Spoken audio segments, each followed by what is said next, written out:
जोहार नमस्कार और আপনারা দেখছেন এই মুহূর্তে দিনাম খবর এবং দিনাম খবরে আজকেও এক নতুন ভিডিও নিয়ে আপনাদের কাছে হাজির হয়েছি। আর আজকে এই ভিডিওতে আমরা আলোচনা করব দ্রৌপদী মুর্মু। দ্রৌপদী মুর্মু আজকাল সংবাদ শিরোনামে এক আলোচ্য বিষয় হয়ে দাঁড়িয়েছেন, কেননা দ্রৌপদী মুর্মু একজন আদিবাসী সাঁওতাল মহিলা, যিনি এবার এনডিএর পক্ষ থেকে রাষ্ট্রপতি পদের জন্য পদপ্রার্থী নির্বাচিত হয়েছেন এবং এনডিএর পক্ষ থেকে রাষ্ট্রপতি পদে নির্বাচনের জন্য প্রার্থী করা হয়েছে। এবং এ নিয়ে শোরগোল পড়ে গেছে বিভিন্ন রাজনৈতিক নেতা মন্ত্রীদের কাছে, কেননা একজন আদিবাসী সাঁওতাল মহিলা তিনি আবার দেশ চালাবেন, তিনি আবার রাষ্ট্রপতি হবেন। এ নিয়ে এখন নানান প্রশ্ন উঠতে শুরু করেছে এবং এই ভিডিওতে আমরা আজকে এ নিয়ে আলোচনা করব। তো ভিডিও শুরু করার আগে সবার কাছে এটাই অনুরোধ রইল, প্রথম থেকে এই ভিডিওটি স্কিপ না করে শেষ পর্যন্ত দেখবেন। আজকে আমরা এই ভিডিওতে এটাই নিয়ে আলোচনা করব। তো চলো শুরু করা যাক আজকের এই ভিডিও।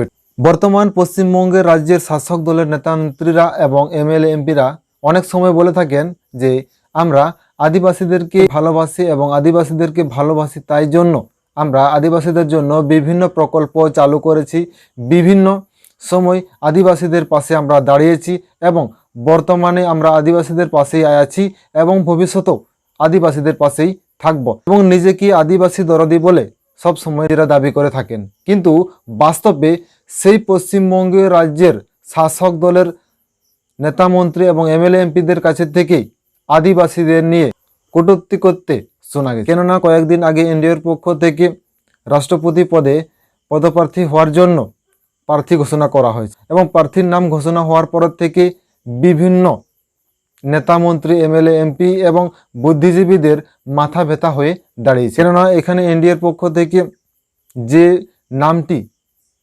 রাষ্ট্রপতি পদের জন্য নির্বাচন করা হয়েছে সেই নাম অর্থাৎ মুর্মু পদবীধারী একজন, অর্থাৎ দ্রৌপদী মুর্মু একজন আদিবাসী, তাও আবার মহিলা, তাও আবার মুর্মু পদবীধারী আদিবাসী সাঁওতালের নাম এখানে ঘোষণা করা হয়েছে। এবং এ নিয়ে বর্তমান পশ্চিমবঙ্গের শাসক দলের অনেকের মাথা ব্যথা হয়ে দাঁড়িয়েছে। কেননা আমরা কয়েকদিন আগে লক্ষ্য করেছিলাম যে পশ্চিমবঙ্গের একজন সাংসদ এ নিয়ে কটূক্তি করেছেন। তিনি বলেছিলেন যে রাষ্ট্রপতি পদকে ডিভ্যালু করছেন বিজেপি। অভিযোগ করলেন বর্ষিয়ান তৃণমূল সাংসদ সৌগত রায়। বুধবার বিধানসভায় সাংবাদিকদের মুখোমুখি হয়ে রাষ্ট্রপতি নির্বাচন নিয়ে কটাক্ষ করলেন বিজেপিকে। এদিকে তৃণমূলের পক্ষ থেকে সর্বসম্মতিক্রমে যশবন্ত সিনহাকে রাষ্ট্রপতি পদপ্রার্থী করা হয়েছে। অন্যদিকে বিজেপির পক্ষ থেকে রাষ্ট্রপতি পদপ্রার্থী করা হয়েছে দ্রৌপদী মুর্মুকে। সৌগত রায়ের প্রশ্ন, রাষ্ট্রপতি পদের গরিমা নষ্ট হচ্ছে এতে। এই পদে একসময় রাজেন্দ্র প্রসাদ, জাকির হোসেন, সিভি রমনের মতন ব্যক্তিরা বসেছিলেন এবং যারা নিজেদের পারদর্শিতায় দিকপাল হয়েছে।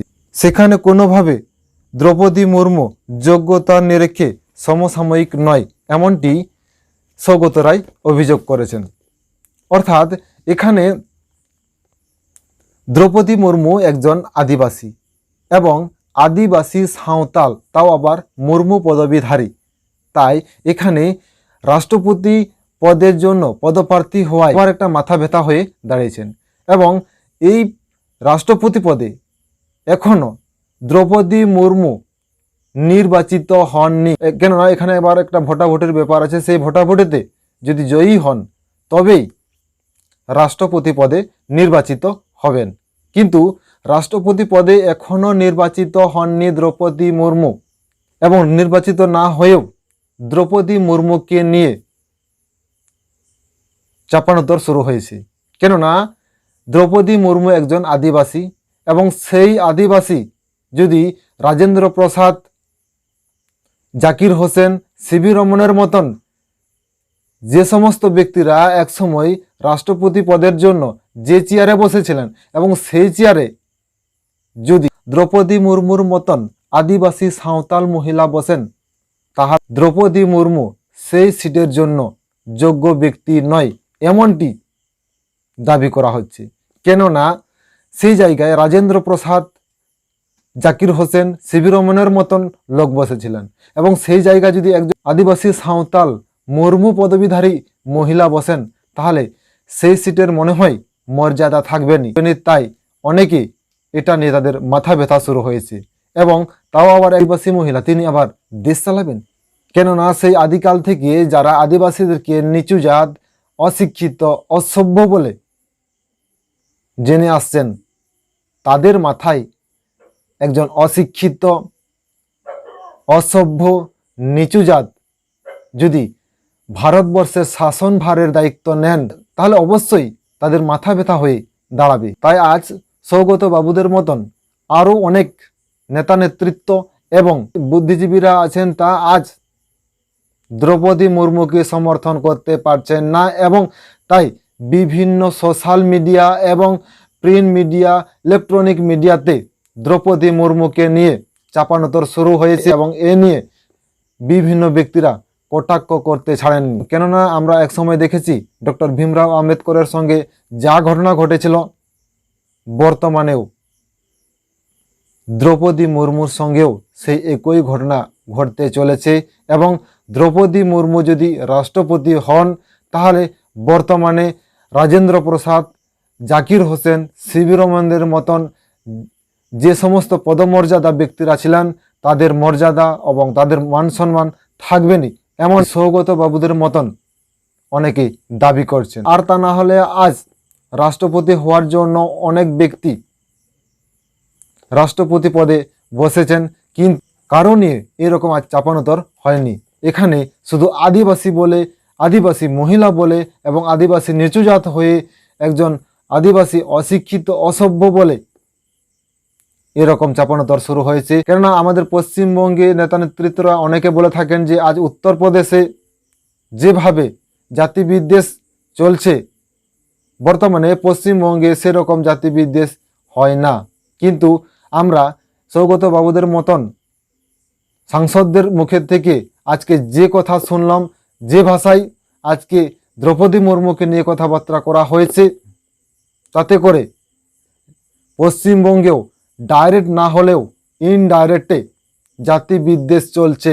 কেননা আমরা কয়েকদিন আগে উত্তরবঙ্গে গণবিবাহের সময় আমাদের এই পশ্চিমবঙ্গ রাজ্যের মুখ্যমন্ত্রী আদিবাসীদের সঙ্গে যে নাচে উপস্থিত হয়েছিলেন, সেখানেও যেভাবে আদিবাসী নৃত্যশিল্পীদের ক্লাস পড়িয়ে সেই জায়গায় মমতা বন্দ্যোপাধ্যায় তাদের সঙ্গে নেচেছেন, সেটা থেকে বোঝা যায় এই পশ্চিমবঙ্গে রাজ্যে মুখ্যমন্ত্রী থেকে শুরু করে সমস্ত নেতা নেতৃত্বরা আদিবাসীদেরকে কেমন ভালোবাসেন, সেখান থেকে আমরা স্পষ্ট এবং পরিষ্কার জানতে পারি।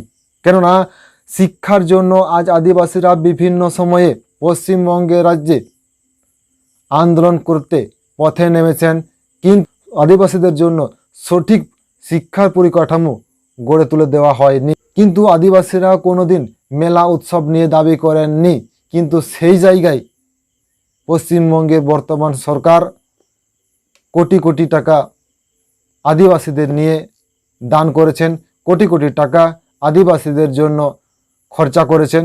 কিন্তু শিক্ষার দিক থেকে আদিবাসীদেরকে যাতে পিছিয়ে রাখা যায়, আদিবাসীদেরকে যাতে শিক্ষার আলোয় আলোকিত না করা যায়, এটাই বিভিন্ন সময়ে পরিকল্পনা চালিয়েছেন। এবং শিক্ষার আলোয় আলোকিত হলে দ্রৌপদী মুর্মুর মতন আজকে তারাও ভারতবর্ষের দেশ চালানোর দায়িত্বে অংশগ্রহণ করবেন, এবং এটা থেকে যাতে আদিবাসীদেরকে পিছিয়ে নিয়ে আনা যায়, এটাই এবং বর্তমানে স্পষ্টভাবে বোঝা যাচ্ছে। তো আজকের ভিডিওটি এখানে শেষ করা হলো। এই ভিডিওটি কেমন লেগেছে অবশ্যই এই ভিডিও নিয়ে আপনার মূল্যবান বক্তব্যটি আমাদের কমেন্ট বক্সে কমেন্ট করে জানাবেন। সবাই ভালো থাকবেন, সুস্থ থাকবেন। জোহার, নমস্কার, ধন্যবাদ।